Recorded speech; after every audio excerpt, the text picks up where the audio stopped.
Hi, ನಾನಿಲ್ಲಿ ಸ್ವಲ್ಪ ಗಿಡಗಳನ್ನ ರೀಪಾಟಿಂಗ್ ಮಾಡ್ಕೊಳ್ಳೋಣ ಅಂದ್ಕೊಂಡೆ.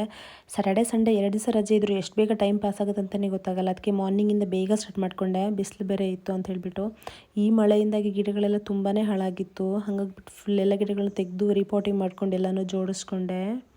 ಹಾಗೆ ನೀವಿಲ್ಲಿ ನೋಡ್ತಿರ್ಬೋದು, ಈ ಗಿಡಗಳು ಅಷ್ಟು ತುಂಬಾ ಹಾಳಾಗಿತ್ತು. ರೂಟ್ ಎಲ್ಲ ಅದನ್ನೆಲ್ಲ ತೆಗೆದು ಕ್ಲೀನ್ ಮಾಡಿ ಜೋಡಿಸ್ಕೊಂಡೆ. ಆದಮೇಲೆ ಒಂದು ರೌಂಡ್ ಸಣ್ಣದಾಗಿ ಮಳೆ ಬೇರೆ ಬಂದುಬಿಡ್ತು. ಈ ಮಳೆ ಅವಾಗಿಂದಾಗೆ ಬಂದುಬಿಡುತ್ತೆ. ನೀವಿಲ್ಲಿ ನೋಡ್ತಿರ್ಬೋದು, ಈ ಪುಟಾಣಿ ಗಿಡಗಳಂತೂ ಯಾವಾಗಲೂ ಹೂ ಬಿಡುತ್ತೆ. ಇದು ಮತ್ತು ಆ ದಾಸವಾಳ ಅಂತೂ ಯಾವಾಗಲೂ ಹೂವಿರುತ್ತೆ. ಹಾಗೆ ಒಂದು ರೌಂಡ್ ಬೆಲ್ಲ ಕಾಫಿ ಮಾಡ್ಕೊಂಡು ತೋಟಕ್ಕೆ ಹೋಗಿದ್ದಾಯಿತು.